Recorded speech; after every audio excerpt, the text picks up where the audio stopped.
Ain't nothing better than when you find a bathroom that's all empty. Heck yeah! Checked into the hotel here at Orlando for Cheer Dance Worlds. We're here at Coronado Springs, aka Casa Bonita. Excuse me, can I just eat some of your... Yeah, thank you. So, finished up Saturday here at the 2017 Cheer and Dance Worlds. It's a pretty fun day. I got to work alongside some of the dance judges today, which was pretty freaking sweet because I got to see kind of how they operate and how they do things, and what it was kind of like an audio critique type of deal. So I got to hear how they're critiquing and judging the routines as they're going. And so you're seeing the routine kind of go, and then you're also seeing how they were critiquing it and viewing it in real time as it's going. So super awesome learning experience to see how these people who've been in the dance game for a long time and have been doing the judging and really know what to look for and how to pinpoint things out. So crazy educational. I was also by them, so I was able to talk to them, pick their brains, and like, you know, couldn't even ask for like probably a better job or work to have here at the Dance Worlds. Like, that was super cool. Well, hello everyone. On my way to the airport with my bad Australian accent. Finally leaving Worlds here. And it's thunderstorming. It's quite it's a dodgy one. So let's see what happens as we go to the airport. I'll do a wrap up of my Worlds experience, and we'll be on our way. Sup everyone, wanted to do a little wrap up video now that I'm back from Orlando, Florida from the 2017 Cheer and Dance Worlds. I didn't post as much content because I was a representative of a company. I didn't know what I could post or what I couldn't post, so that'd be the reason that. But I did want to make this video and kind of post my thoughts on everything. My thoughts on the competition itself, the competitors. The dance has grown a lot since I competed. I think it's attributed to the prevalence of all the cool dance videos that are just shot out on social media, all the different dance crazes, the different dance challenges that are put up on social media. I think that's influenced a lot of how people in general are dancing and viewing music and viewing rhythm. I think as a whole, rhythm and dance has been expanded. I don't mean this in the industry sense or in that competitive environment sense. I mean in everyone's life, which is then seeping into the competitive environment, and I can see that. So like something as simple as like a nay or just different things. I'm not even that up to date on like all the party, like Juju on the beat or what, all that stuff running. Just different little things like that is causing more people to dance, and then it's seeping into the competitive environment, which I think is really cool, because from that point the coaches and athletes can take whatever they're learning, whatever rhythms they're learning, and then push it into more, you know, advanced techniques and advanced dance. So all in all, I think the competition is getting better. I'll go over some negatives. I think people are doing way too much of the same stuff. And to pinpoint that specifically, kip-ups, head springs, and rubber bands are way overused. Almost every team is doing it as their team trick. They all look the same. They're all used in the same ways. I want to like punch them in the face every time I see it, because it's like, just be creative. All it takes is a little tweak, and it's just very saturated with those specific tricks. So I'm hoping people can elevate their tricks beyond doing rubber bands, kip-ups, and head springs. Everyone's been doing it for years now, and it's just like, okay, there it is, another one. And I feel like people are just doing it to check do a check mark off of a score sheet. But the thing is, you're not winning by doing that. Yes, you get the points because you checked it off of a score sheet, but you're not going to win because your creative scores, your difficulty scores are going to suffer from that because everyone else is doing it. So by taking the time to be a little more creative and pushing the athletes and the students to either create their own tricks, or a trick that's very doable in the progression stages from a head spring to something else, I think it'd be useful to push them in that direction. Other things is everyone's so go, go, go, go, super, super high energy.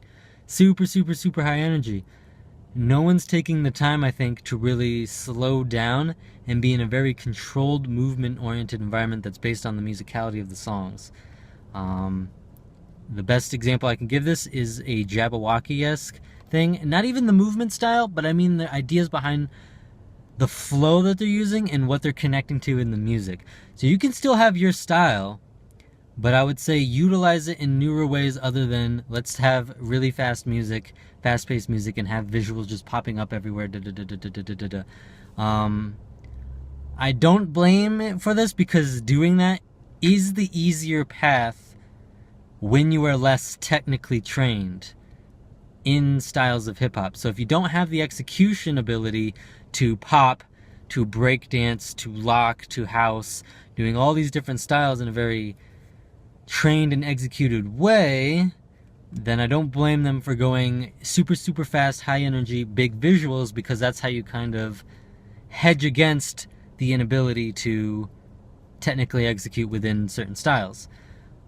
I know, based on what I've seen the judges react to and what I was reacting to personally, when you're able to execute within a given style, you're going to score major points. It also just looks a heck of a lot better simply because it looks like you're dancing.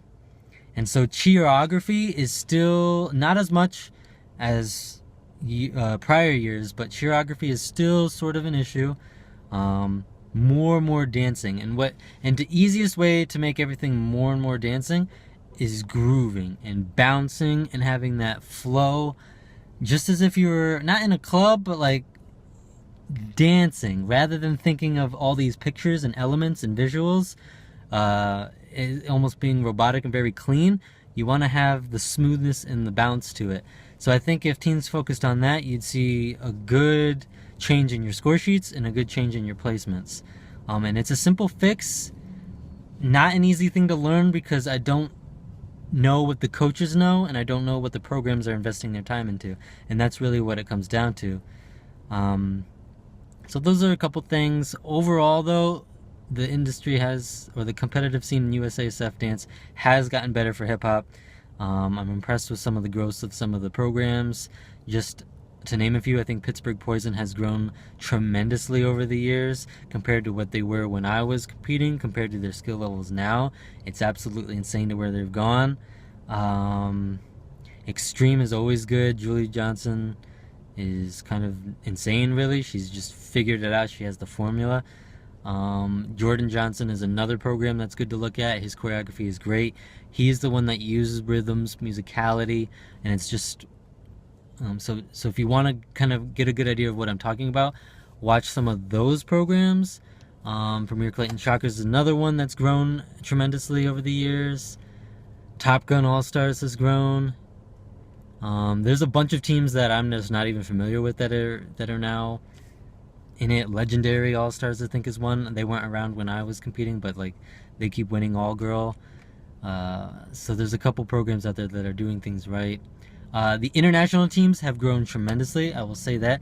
The international scene for hip-hop in USASF has certainly surprised me. I mean, within 20 seconds of Team Philippines routine, I said, oh, they won. And then, lo and behold, they definitely won. Like, it is just undeniable that no one was going to beat them. It wasn't even close. So to see the international team stepping up and really, like, kind of kicking ass is awesome. It's going to push the American teams to do more and be more. I know for open co-ed hip-hop, I think the top 3 might have all been international, which is really cool. Japan might have won. ADA Dark Angels was up there. I didn't check the results. I just know they were the number 1 and 2 going into finals. I got to see their end performances. It was pretty close, I think. But pretty sweet. all in all, USASF Dance, pretty cool. It got me fired up to want to be a part of the industry again. It actually made me really want to compete. It gave me all these ideas to try and compete again. So we'll see what happens with that. Hopefully I can do more. Hopefully I can choreograph, do clinics, skills, teaching. Like it made me really pumped up to try and get all back into that again. So we'll see where it goes from this. It's a pretty long video. I'll probably edit this down. Thanks for watching, guys. Subscribe if you like this stuff. Thank you, and have a good day.